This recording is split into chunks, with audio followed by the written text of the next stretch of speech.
Hi, welcome. This is Dr. John DeMartini. This is one of the most amazing and inspiring shows that you can listen into. If you want to be on the edge of your seats, if you want to open up your heart, if you want to expand your mind, and you want to meet incredible people, stay tuned because you're just about to experience a transformative radio show that will change your life. And you're listening to the Dr. Pat Show that's coming up right next. The following audio is via a Skype call. Welcome to the Dr. Pat Show. Talk radio to thrive by. Powerful, inspiring, and coming to you live, bringing you stories of people like you and me, busting through and living life full out. Get ready to dare to wonder what your life would be like if you knew you could not fail.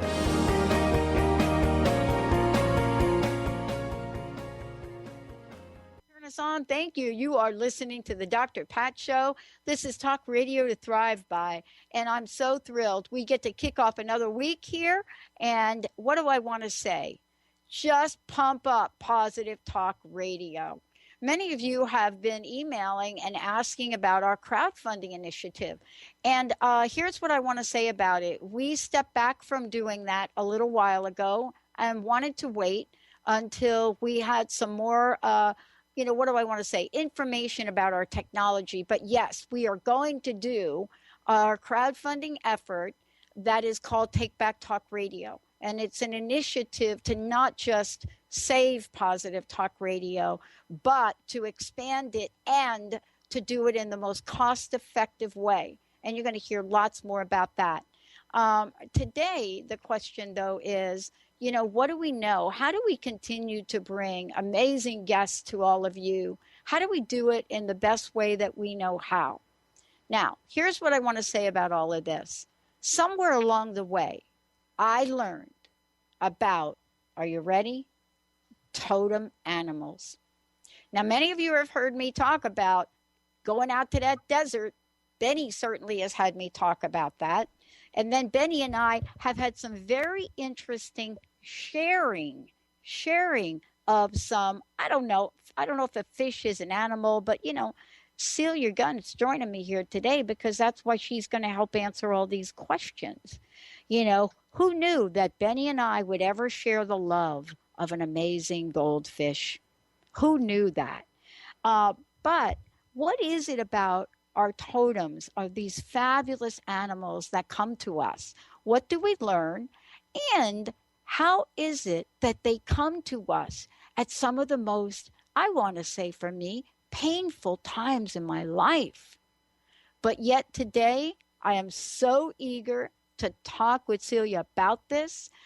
For many of you, she's an author, international speaker, began her life, and this is something in England, has lived in Israel and Canada, and here she is the author of this crazy good book, which we're going to give a copy away, Totem Animals, Plain and Simple. I love that because we can complicate the heck out of things. Wow. Celia, welcome to the show. It's great to have you here. It's wonderful to be here. Thank you. So I want to talk a little bit before we jump into the book. I want to talk a little bit about you, for example. I didn't mention the shamanic journey, which inspired your memoir, right? A twist in Coyote's Tale. Right. I didn't mention that, but I do want to talk about this, not from, why did you write the book? I want to know about your journey. And here's what I'd like to know. You're an author, you're a speaker.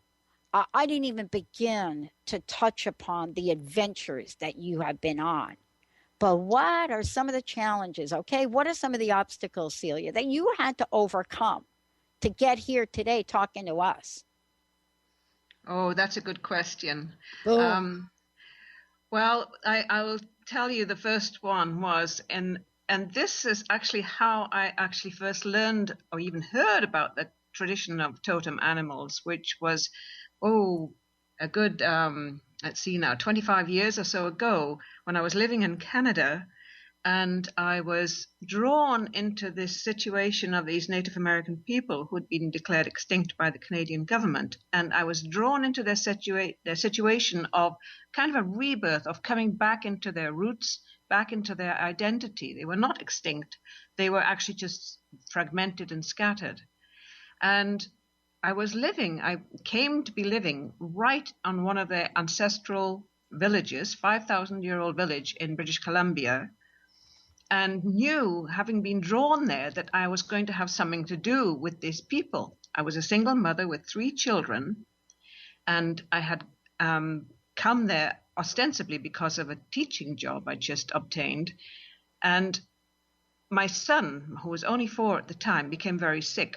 He had shingles, and 4-year-olds getting shingles is almost unheard of.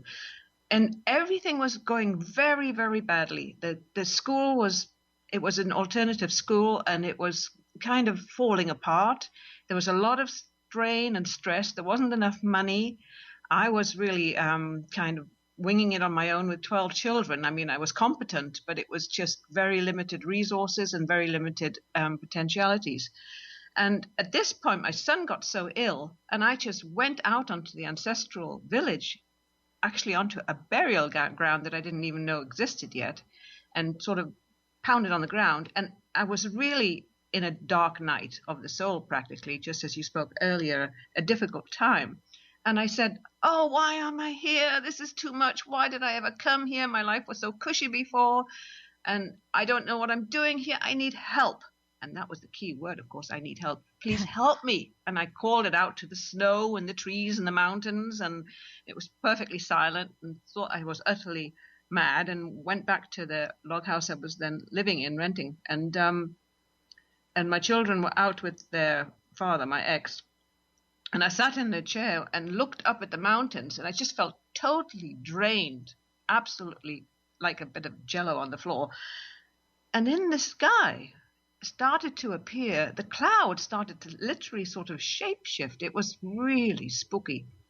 And then there appeared slowly this enormous wolf head hanging in the sky, just the head of a wolf.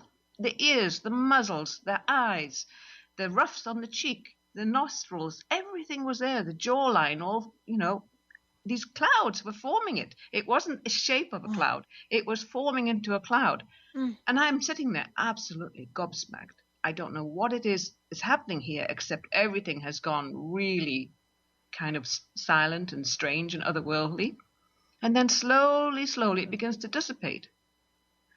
Well, I had no idea what this was about. I had a suspicion I was being given guidance, but I'd never heard of totem animals or animal spirit guides. I knew about guardian angels, but I'd never heard about animals being a kind of guardian angel or spirit guide. And slowly, over the next year, I began to learn about this tradition, because I told one of the native people what I'd seen. And he tells me, he said, now you have been shown your sumach. You have found your sumach. Now you're on your path, and your sumach will help you on this path. So I hear this word sumach, and this is interior Salish word.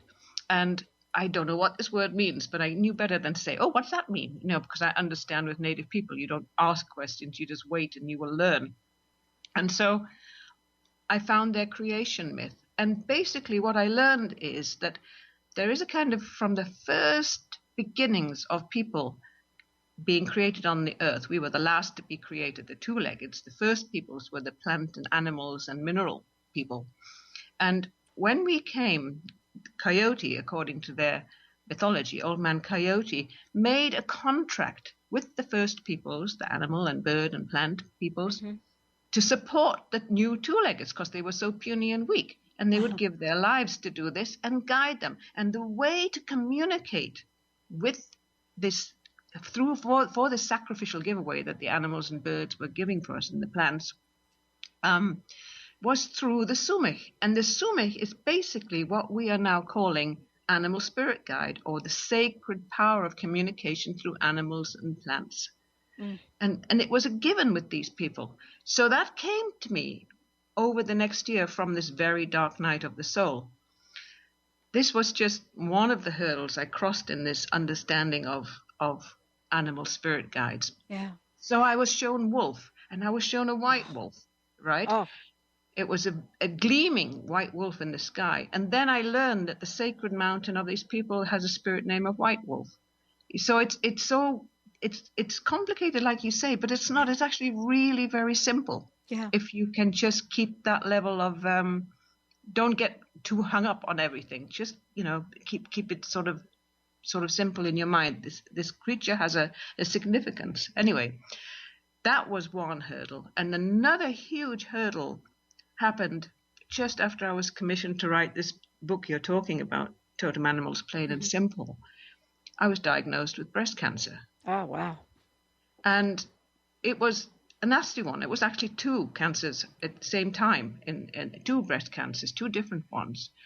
And that was shocking enough. And my publisher said, "Oh, the last thing you want to be doing right now is writing a book." And I said, No. I said, "I will do this because it's come to me to do this, and I will do it." And so as I progressed through the full whack of breast cancer treatment, so the mastectomy, the lymph nodes, the chemotherapy, the radiotherapy, the Herceptin, the whole thing, I was writing this book. And what a gift it was, because although it was a terrible time, and I think people who have had any experience of this or know somebody will know that you're taken to the point of the edge of death, really. You're so poisoned. But it also puts you in a liminal state. And somehow it was actually, the creatures came to me. They not only came to me in understanding their meaning, their symbology, and the messages they can carry, they actually were appearing to me like never before. I mean, the book itself is dedicated to the 6 creatures who appeared to me during this horrible treatment. And as I came to understand them and their meaning and the messages they were carrying, I understood the direction I had to take within myself to deal with this disease, because it has a root in deep in my psyche, right? And and I think one of my best examples was just the night before the surgery. I felt very dark about it all. I mean, surgery is worrying, you never know if you're going to come out of it. So in the evening, as the light was fading, I was just walking we have a sacred garden, the chakra garden, and I was walking through the garden in meditation, just trying to be still in myself and let things unfold all for the best, with the whole thing. And as I was coming to the crown chakra, on the seat of the crown chakra, I see something black, and it looks like a bit of garbage, right? And I'm thinking, oh God, somebody chucked some paper bag, some plastic bag over the hedge. How mean of them, very spiritual thoughts like you're supposed to be having on the crown chakra. And then I get closer and I see it is a blackbird lying on the seat, and it is dead. And it is perfect. It's nothing wrong with it. It hasn't been mangled by a cat or anything. It's just laid there on my crown chakra seat in perfection. Wow. Everything seemed to recede, and everything gets very quiet when you're having an encounter with a totem animal. When it's carrying a message for you, you can sense, especially when you get more into the whole tradition, you can sense a change in atmosphere. Yeah. And so you must pay attention, right? So at that point I'd only got to about a couple of creatures. I had just done the practical part, so I rushed away to look up blackbird. And I already knew from the Native Americans that if a bird strikes your window and is injured or dies, you take that bird and you bury it with respect and honor and gratitude, because in the Native American tradition of the people I knew, that bird has taken on something that was coming at you and has given its life for you. So I already knew this was happening in this situation. This blackbird had given its life for me. So I took it and did exactly that. And then I went to research blackbird, and I learned that in our British indigenous tradition, there is a trinity of sacred birds, the eagle and the owl, like you might expect. Yes. And the blackbird. So why the blackbird? Well, the blackbird enchants you with his beautiful song, and then he is black. He leads you into the underworld. He leads you into the shadow side. And if you know your Jung, or you know about your subconscious or your unconscious, that is where the treasure lies. And the blackbird knows this because he has dipped his beak in it. In England, the blackbird has a yellow golden beak. And so I knew I was being told I have to make a journey into my subconscious, my unconscious, sort of my childhood wounds, and there I'm going to find something relevant for this cancer. And I also knew I am going to be okay through the surgery. I'm certainly going to live through it because this bird has already given its life for me. Mm. You know, So these are the stories when we think about these, and we have things like this happen in our lives. This is why I wanted you to share this, because we have these things that are happening in our lives, and sometimes we stop to notice, and other times we don't. Yes. And what you've written in the book is a way for us to really get more closely in touch with what's happening, what our animal friends are telling us, how they're telling us. And I love that you did talk about that. And it's funny you mentioned about the blackbird, because I came home not too long ago, and right out and in the front was a robin. And I thought, I don't know. It looked like maybe a cat had gotten it and left it there. But I thought, there is a robin. And for somebody like me, I've had many encounters with the robins in my backyard in many ways. And I don't know very much about them. I've never had that experience. But what would you say to our listeners thinking about this, that today maybe they woke up, maybe something they saw, maybe something that they've noticed? What would you say to them to be mindful of in these experiences? And of course, your book and the website helps people through this, but what can they know? What can they stop and recognize in any given moment, if we could, Celia? Well, I think to understand that we are always receiving guidance, and that nature is full of message and meaning.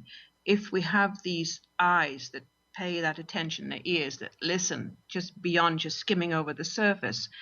And is your question actually how you recognize that something is happening? What should people do? Because we see things, or we'll say, oh, isn't that interesting? That cat the cat always follows me home. Or, we're out and about in the world and we'll have an encounter.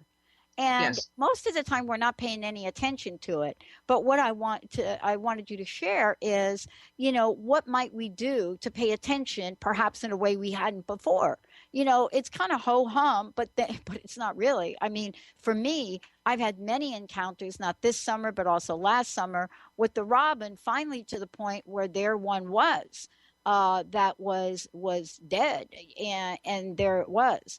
And so the question is, there was a new level of me trying to seek an understanding about that. Most people wouldn't. They would just pick it up and do something with it, right? So I wanted you to talk a little bit about what we should be paying attention to here, and the tools now that you've made available for folks.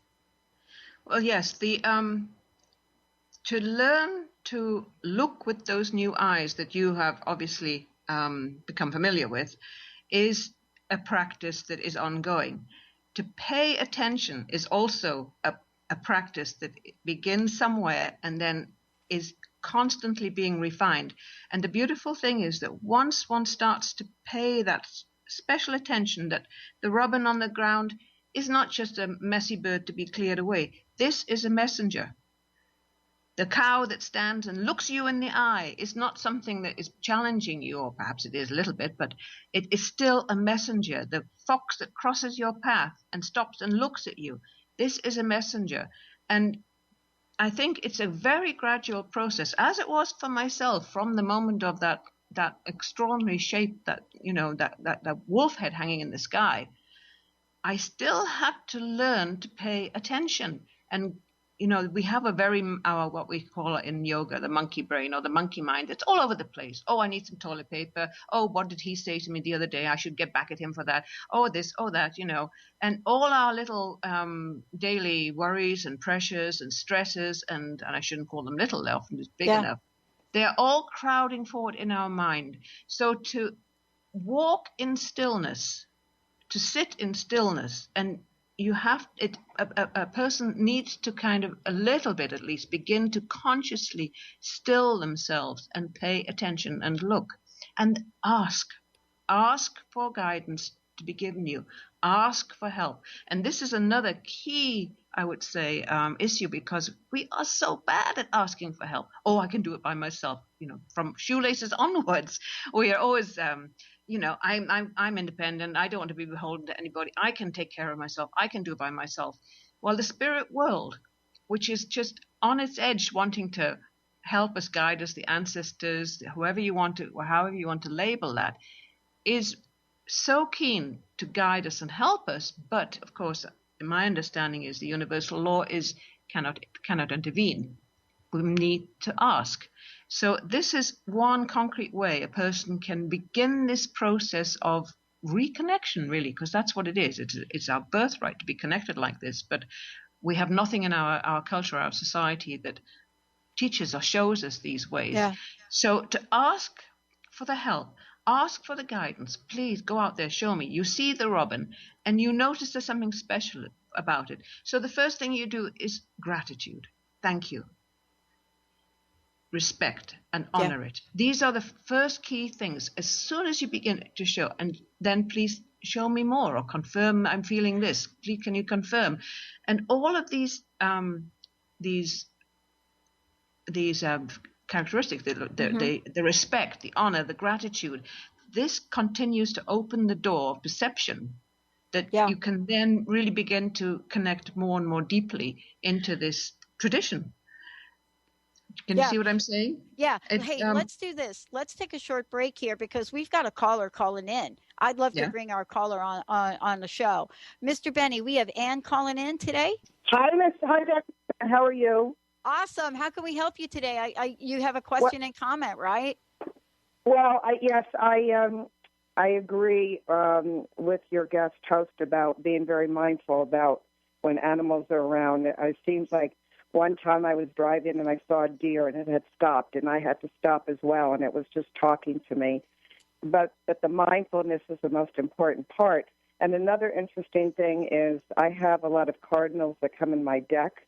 And one time a cardinal actually attached its feet to the screen of my sliding glass door. And I've never had that before. It was just so weird to see that. And I was wondering, that had to be also a sign of someone being present.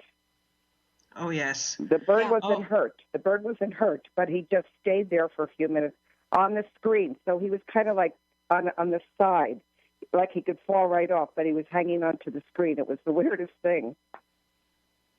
The fact that you call it the weirdest thing, that already, that is lovely, because the weirdest things are the messages and the messengers coming to you. That is definitely, that is a lovely story. And also of the deer that looks at you, telling you to go gently and go lightly and very lovingly and family-wise, and all these kind of messages that carry with it, whatever the situation was, or even to pay attention what you were thinking about at the time the creature appears like this. What was in your mind, or what was in your consciousness at that moment? It's very hard to... And I can't remember what was on my mind at that time, but I have to remember that in the future. That's a good idea, is to remember, because just it being there was just so obvious, but not everybody is awake to find these things or to see these things. They could be right in front of you and you wouldn't know. Absolutely. This is a great learning curve. We begin with sort of, oh, what's that stupid bird doing there? And then the next thing is, wait a minute, there's something going on here, right? And then so the process continues. Yeah. And the I guess it doesn't matter which animals come to you, or so I have cardinals, and then again the deer, and then I see rabbits. So I guess I should be mindful of particular animals coming to me at that time. Yeah, there's a few ways you can look at it. First of all, like we've already said, what was on your mind at the time? Were you worrying about something? Were you afraid of something? Were you planning something? Were you planning a journey? Were you planning to leave your husband? Or were you thinking about, all of these kind of things that could be in your mind? And I think make a note of the day and then the creature, and then do a little research. Find out the symbolic meanings of these: the cardinal, the deer, the rabbits. The rabbit's a very powerful totem, and sift for yourself. I mean, people often say, oh, what's my totem? They ask me, or what does that mean? And I very much am of the opinion that I'm only here in the kind of helping to identify, and you are your own guru in this. You find the meaning. You can Google, you can look in books, but draw out the meaning for yourself of what feels right for you in that circumstance. It's just kind of like dreams. That's another language of the soul. I mean, there are universal symbols in dreams, but your dreamscape is a very personal landscape, and things have meaning specifically for you. And so you draw your own meaning out of the dream. So in the same way with the totem animal, to draw your own meaning that is being brought to you. And even if you want to know if it's a messenger totem about something that's going on, or a journey totem that's coming to guide you or take care of you on a journey, or if it's a life totem, which is a one with you for life, obviously, like that.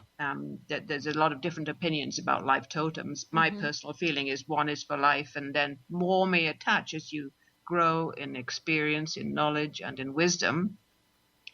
But there's also shadow totems that come to show you, if they make you a little bit wobbly or fearful, they are showing you some aspect of yourself, reflecting it back at you, that some aspect of yourself you have yet to develop, but you're a little bit afraid of it because it might change everything, right? I mean, we're not keen on change as human beings. And so all of these ways of perception and interpreting what is being shown you are things that get easier and more simplified actually by practice. And keeping it simple, when you research, okay, I'll look up cardinal, you can Google, you can go online, and you'll find 40 different ideas probably of what the cardinal is. Some are similar, some are way out there, some have way too much to say, and like Pat said, keeping it simple is important.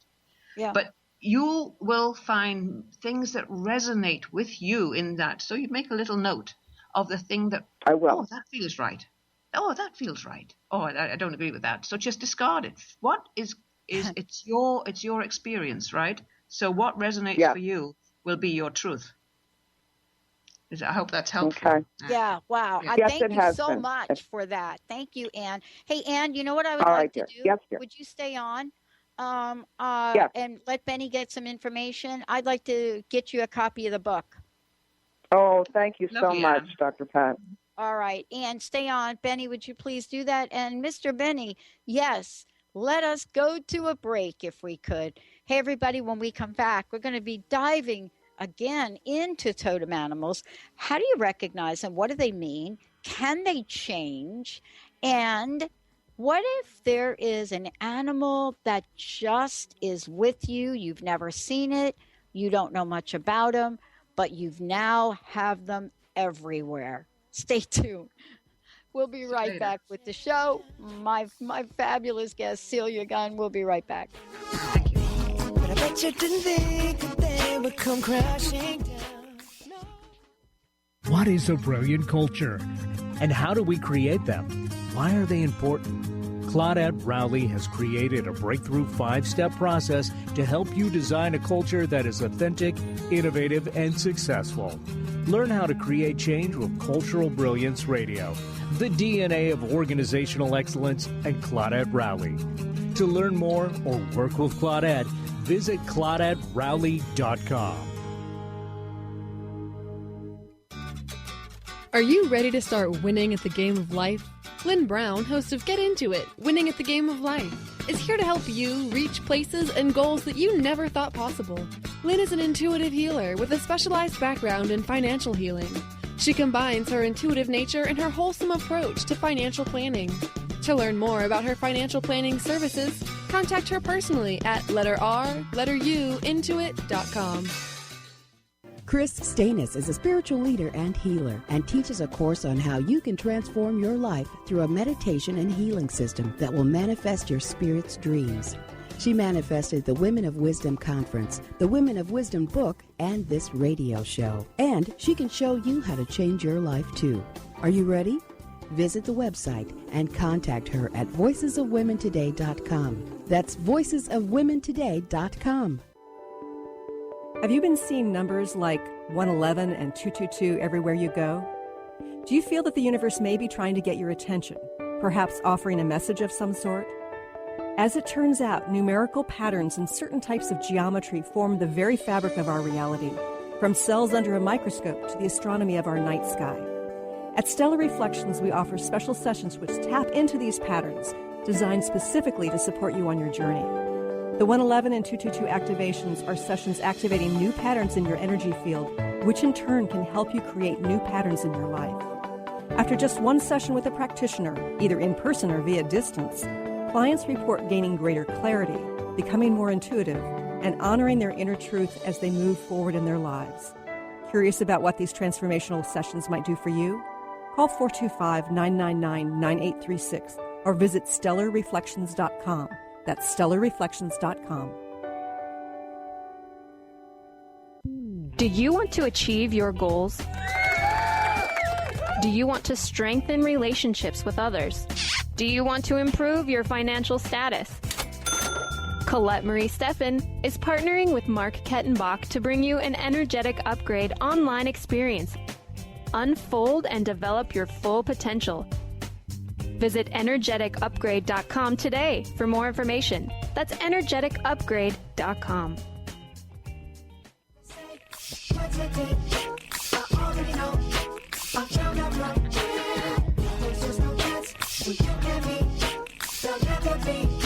Don't it make you sad about it? Told me you love me. Why did you leave me all alone?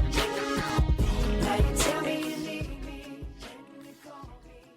Hey, everybody, welcome back. What a great show we got going on over here. If you guys have questions for Celia Gunn, my very special guest today, The Wisdom of Your Totem Animal. The book is fabulous. I want to make sure before we, get too we're just cranking it up over here. And so before we get too deeply engaged here, I want to make sure all of you know you can give us a call, but also I want to make sure you have the website that you can go to. Celia, what's the best website for people to go to find out more about you and and how can they get a copy of the book? I would say, being in North America, as I'm in England, Amazon probably is the best way. Awesome. Or order through your bookshop. There's the two basic routes, I would say. As for my website, which is www.earthskywalk.com. Yes. I have not got much information about totem animals per se on that. That is more about what my husband and I do in reconnection. We help people reconnect to the land and to nature. Yeah, it's and beautiful. And to each other as well. Yeah. And that is our remit for the rest of our lives, basically.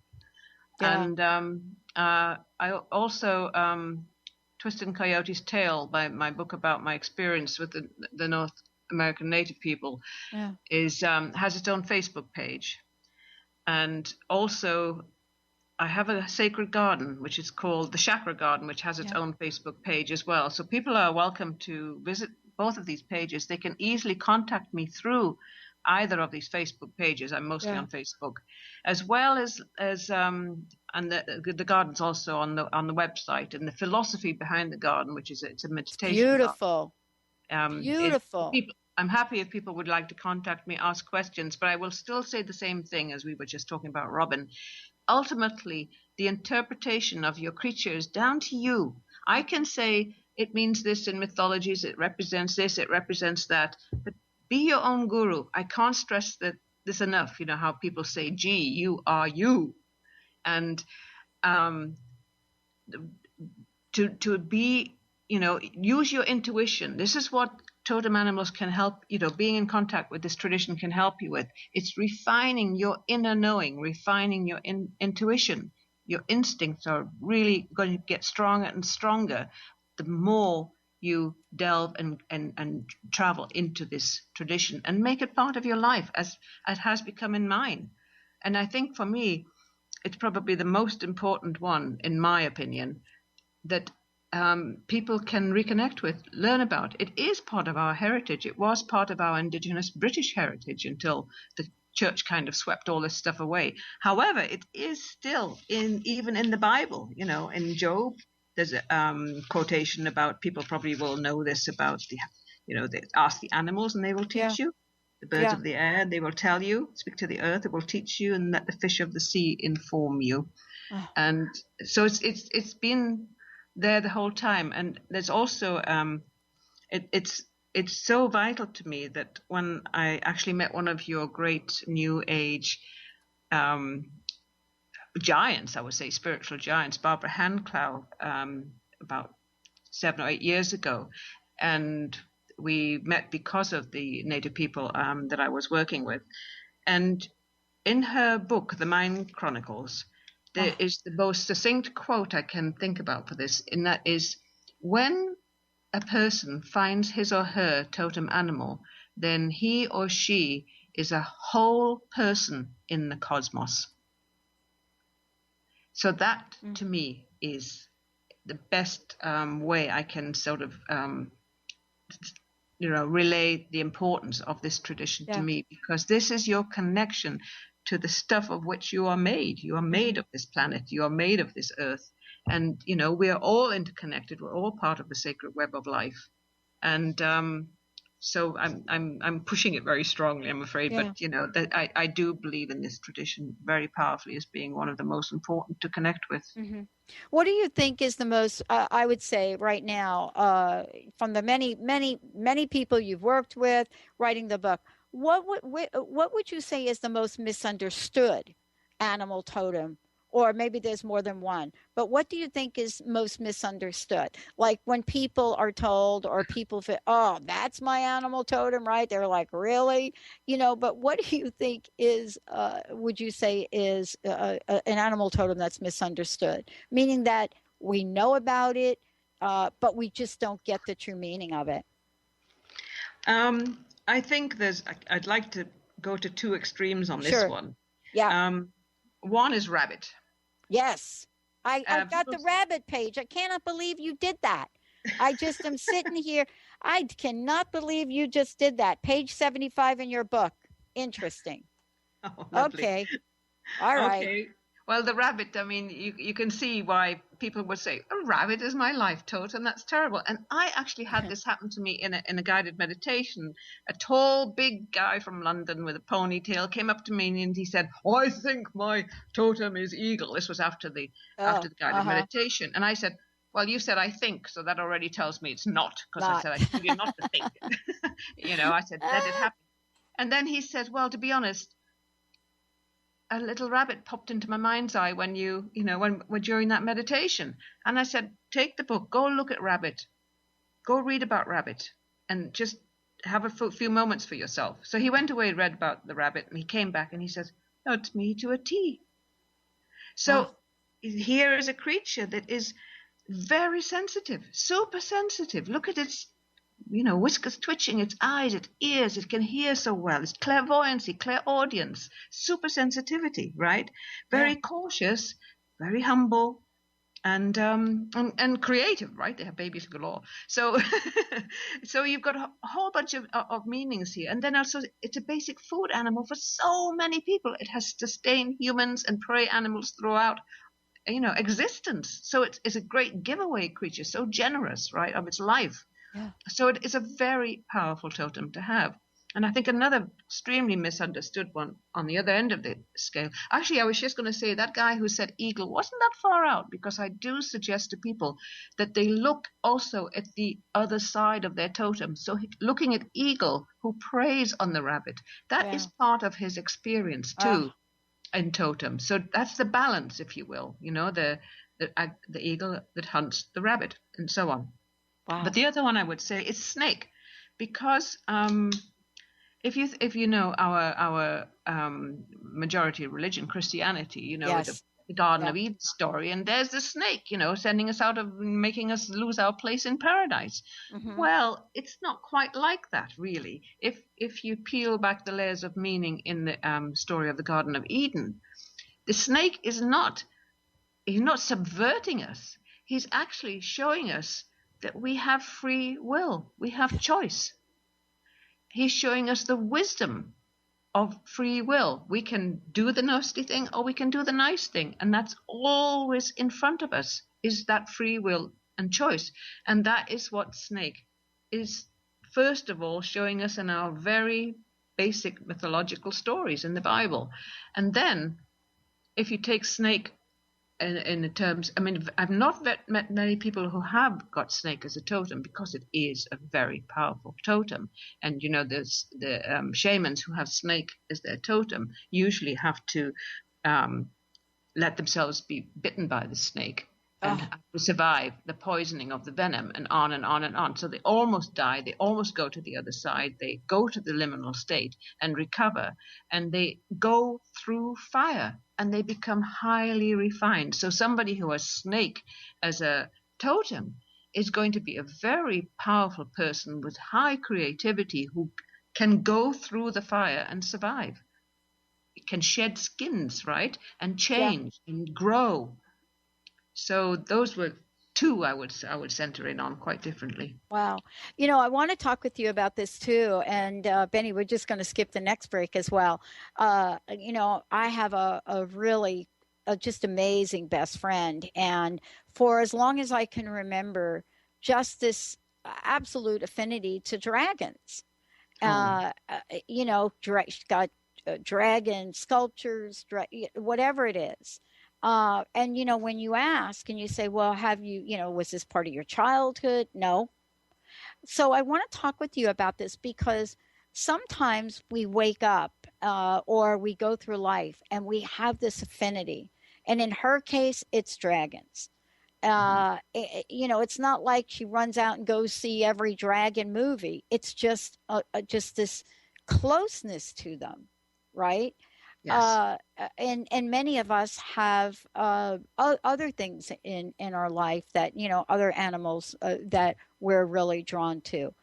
And yet at the same time, you know, we don't have a full understanding of that. And about 6 months ago, she had this beautiful glass dragon that broke. And she just went into complete, oh my God, what does that mean? So I'd like for you to talk about what happens when things like that happen. Like in my case, I shared with you during the break, came home one day and there was this poor dead robin right in the middle of the doormat, right? And I thought to myself, what's going to happen now? Can you talk with us about when those kinds of things might happen, right? You know, just, you know, how do we look for meaning? How do we find the meaning, so to speak, in things like that? This is so key, is this looking for meaning. And, you know, back again about your robin that you found dead, I'll return again to the Native American interpretation of that it has given its life for you, for something that was coming at you. I believe in this very strongly, that the spirit world does look after us. And once you're in touch with your life totem, this is the kind of thing that will hop up or appear now and then. And the thing is not to, first of all, go into a space of fear or worry or about this thing breaking or dying, because the world is about change. Nature is about change. The natural world is always about change. Death and rebirth are just steps along the way.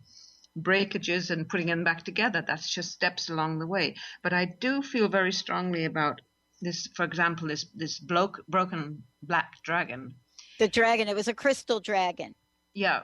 Well, crystal energy is, you know, they are the crystal itself is a totem, right? As well as the animal it symbolizes. And by the way, I must make it quite clear that people don't have to have actual real day totem animals. You can have fantastical ones as well as your life totem. What, you know, if you're drawn to it, it's yours. You know, it is your life totem. I think there's a kind of, Native people would say, oh, that energy went where it needs to go. Okay. So that is how I see it very much. It was actually a pipe carrier who said that to me when I was washing my crystals in a stream. and a storm happened while I was just down in the valley. And when I came back, the creek had changed beyond recognition, and all my crystals were gone. The stream had changed into a creek beyond recognition. And this pipe carrier said to me, the water took them to where the storm took them to where they needed to, where they needed to go. And he says, and the water needs all the help it can get these days. And so when a creature dies, I mean, I've already talked about the death of a bird, but this dragon breaking, I mean, I don't know what kind of crystal it was, obsidian or smoky quartz or what, but look to what the Crystal Bible is a very good book by Judy Hall in this, she's a friend of mine too. I'm not plugging her book. She just is a very good resource. Look to the meaning of the crystal. See what the energy is being released here, because if the dragon broke, it's releasing its energy, and it's going not only out into your life, it's going out into the world. And if it were obsidian or whatever that, I think obsidian means, stands for confidence. And that's a releasing of confidence into the world and into that person's life. So it's not to be, you can be upset. That's quite natural and human, and have a little weep and let go of all of those sadness. And that's fair, that's fine, and all of that. But also look at it with joy, because you're also not then being stuck with something. You're not being stuck in one place, like being on the medicine wheel. You've got to keep moving. You've got to keep moving around. Things change. You move on. You grow. You experience more, and you grow more. So not to get too attached to things, when they do go, when they do leave us, because when they leave, they've given everything to us. And released it. That's what I'm seeing, this black dragon story.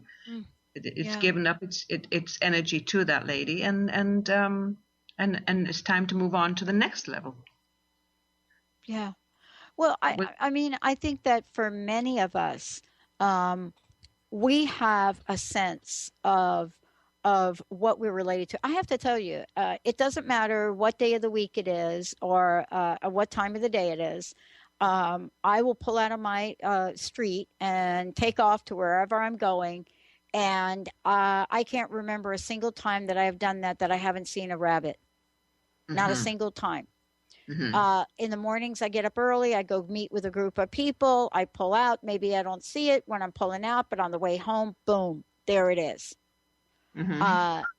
And and so I'm fascinated by this, because I always thought rabbit meant fear.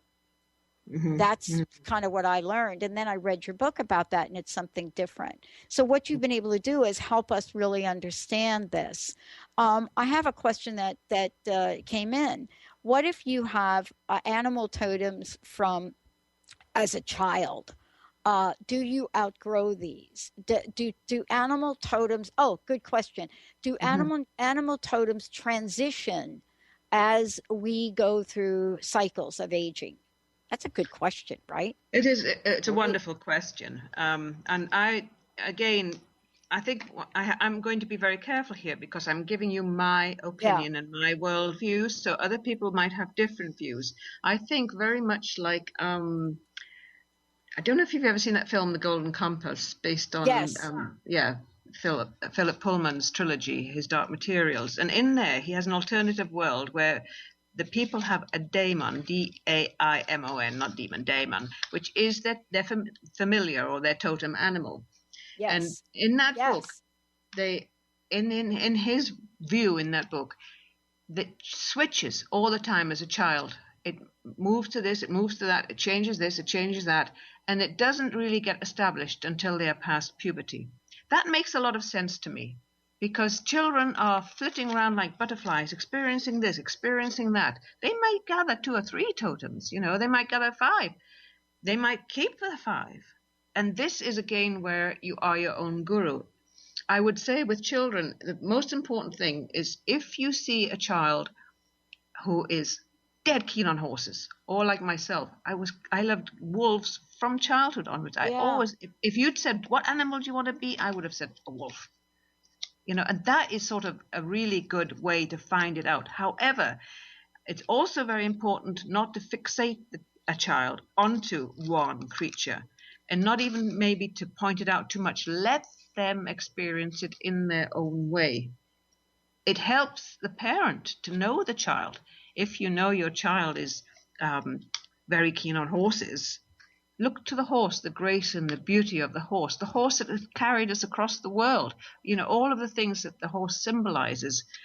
But know also that it helps you to know the child, but not to get the child. I wouldn't say to the child, "Oh, that's your totem," and then lay it on the child, right? Lay your own projection on that child, who might still grow on and rather prefer the dog afterwards, or cats, or suddenly it might be a hippo, like my grandson. His totem is clearly been hippo until he was about 9, and it's changing now. Right. I mean, don't make a judgment about what you think it should or shouldn't be, for that animal and for the individual. And what the sense that I'm getting is that, this is a personal journey, and that we get to determine who we resonate with and what that might be about or not be about. And I think so often one of the real disservices this has been in the way we've talking about our animal totems is we literally think that somebody assigns them to us, and therefore that is. And actually, I will tell you that I have had totems assigned to me. Mm-hmm. I mean, but in a very sacred environment. Clearly this was in a sweat lodge, and I was the drummer by the door. And every time I would drum, there would be this screeching sound. And it became so a part of that spiritual circle that, the shaman, the chief who was in the sweat, decided to give me a name around that. And those things I think might happen, but they don't have to happen in that way. And when somebody gives you a name like that, you're not going to say, "Oh, I don't really want that name." Oh no, you better take your name. No. You're not like, "No, I don't want that name," because I was literally having a dialogue back and forth. What is the message for people? I know we've got a couple of minutes left, but you wrote this book very passionately, very clearly, for people to use in their lives. There's an overarching message that I get from talking with you, and I would love for you to share that to our listeners. How can we embrace these amazing animal, spiritual connections that we make? And how do we use them in modern day society? And thank you for joining me here today. It's my pleasure. I think that once you come into contact with these creatures, I think then to make it a part of your daily life. I have the creatures that are important to me, that have significance for me, with every one that has brought a message, even if it's only a short message or a one that's been taking me something for a couple of years or for life, I find a way to honor that creature and never forget the gratitude. Always thank the creature for appearing. Thank it for giving its life. Honor it. Bury that bird with honor. I mean, if you haven't done it this time, do it next time. Don't worry about that. But I have rings, I have brooches, I have necklaces, I have bracelets with all various creatures on. And in my private place in my house, I have a little altar. On that altar is some representation, whether it's a feather or a bit of a hoof or a picture of some creature that has had a message for me and has had meaning for them. Every day I look at them, I touch them, and I thank them. Oh, wow. And so that keeps it, the honor and the gratitude and the respect will make it so alive in your life. And then not forgetting to ask, I need help. If like I know my totem is wolf, and I have to do something, maybe a big project with a lot of people, and I'm more of a lone wolf than a pack wolf. But if I need to work with a lot of people, I might say to a wolf, "Can you bring me energy of bee or ant, who work well in a big community, and then I can, help me to cope and to work well in this group." So is remembering to ask for the help. Turn to your totems. Ask your life totem to bring the energy of other totems to help you in any endeavor or anything you want to try. And even then, also in the real world, perhaps support your creature. If it's an endangered species, help to raise awareness about it, or give money if you can afford it, or support a charity or something like this, so that you're actively enhancing the whole thing and supporting it in real life as well as in the spiritual sense. Yeah. Wow. How powerful is this? Thank you so much for today. Please give out your website again and let folks know how they can get a copy of this amazing book, Totem Animals. Celia Gunn is my guest today. Again, please give out your website. Thank you. It's www.earthskywalk, all one word, .com. And book, I guess, through Amazon and or through your local bookshop. Awesome. Lights go out and I can't be saved. Tides that I tried to swim against brought me down upon my knees. The preceding audio was via a Skype call.